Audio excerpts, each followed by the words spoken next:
امریکی ریاست میریلینڈ کے علاقے سلور سپرنگ میں یہ تمام لوگ دستاویزی فلمیں دیکھنے جمع ہوئے ہیں۔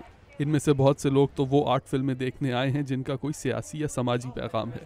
ان میں سے ایک ہے لو ڈیورنگ وار ٹائم۔ یہ اس سال قیام امن کے لیے تیار کی گئی ڈاکیومنٹری سیریز کا حصہ ہے۔ لا تسألني شو اللي صار، أنا حبيتها۔ گیبریلا بیئر کی بنائی ہوئی فلم کہانی سناتی ہے اسامہ کی، جو اسرائیل کے زیر قبض علاقے کا فلسطینی نوجوان ہے۔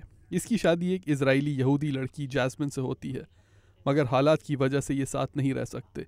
اسرائیل اسامہ کو رہائش کی اجازت نہیں دیتا اور جاسمین کو مغربی کنارے میں جان کا خطرہ ہے۔ وہ جرمنی کے شہر برلن میں رہنے لگتے ہیں، مگر ان کی زندگیاں خلا میں لٹک رہی ہیں۔ گیبریلا بیئر کہتی ہیں کہ ان کی فلم اسرائیل فلسطین تنازع کو انسانی شکل دیتی ہے۔ We plan to show the film in both Palestine and in Israel. ہم اس فلم کو اسرائیل اور فلسطین دونوں میں دکھانا چاہتے ہیں اور ججز کو بھی اسرائیل میں دعوت دیتے ہیں کہ وہ وہاں آ کر یہ دیکھیں۔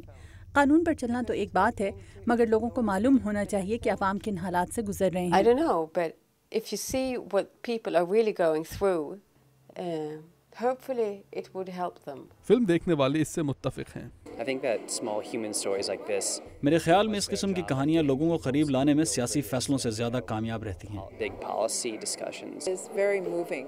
یہ دل کو چھو لینے والی کہانی ہے۔ مجھے اندازہ ہوا کہ میں کتنا کم جانتی تھی اور مجھے حالات سمجھنے میں بہت مدد ملی ہے۔ Understand a lot more. محبت کو سیاسی حدود کا لحاظ نہیں کرنا چاہیے۔ لو ڈیورنگ وار ٹائم بھی ان 5 فلموں میں سے ایک ہے جسے قیام امن کے مشن کے تحت واشنگٹن کے ایک تحقیقی ادارے United States institute of peace کی مدد سے تیار کیا گیا ہے۔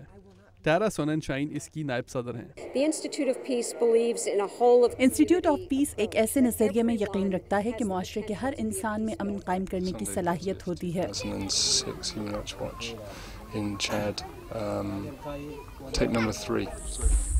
ڈائری نامی فلم کا بھی اسی قسم کا پیغام ہے۔ فلم ساز ٹم ہیدرنگٹن نے جنگ کے دوران اپنی رپورٹنگ کے 10 سالوں کو 20 منٹ کی فلم میں دکھانے کی کوشش کی ہے۔ یہ دل دہلا دینے والی فلم بتاتی ہے کہ افغانستان سے لائبیریا تک میدان جنگ میں کیا حالات ہوتے ہیں۔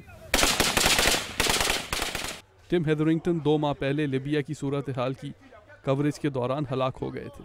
My father was a young diplomat in 1943. My father was rescuers نامی یہ فلم کہانی سناتی ہے 12 ممالک کے سفارتکاروں کی۔ انہوں نے اپنے ممالک کی پالیسیوں کے خلاف جاتے ہوئے دوسری جنگ عظیم میں ہزاروں یہودیوں کو ہٹلر کی نازی فوجوں کے ہاتھوں ہلاکت سے بچایا تھا۔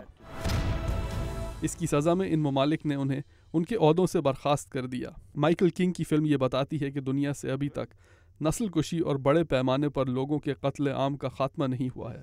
I mean, in the 20th century, there was over 100 million people that lost their lives. 20ویں صدی میں 10 ارب افراد بڑے پیمانوں پر ہونے والے قتل و غارت میں ختم کیے جا چکے ہیں۔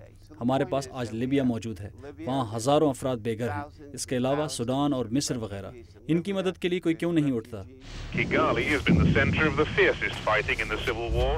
دیکھنے والوں کے لیے اس قسم کا سنیما ہالی ووڈ اور دنیا کی دوسری کمرشل فلموں کے مقابلے میں ایسی فلمیں دیتا ہے جو نہ صرف حقیقت سے زیادہ قریب ہوتی ہیں بلکہ لوگوں کو سیاسی اور سماجی مسائل پر بھی سوچنے پر مجبور کرتی ہیں۔ پینیلوپی پلو کے ساتھ عبدالعزیز خان، اردو VOA۔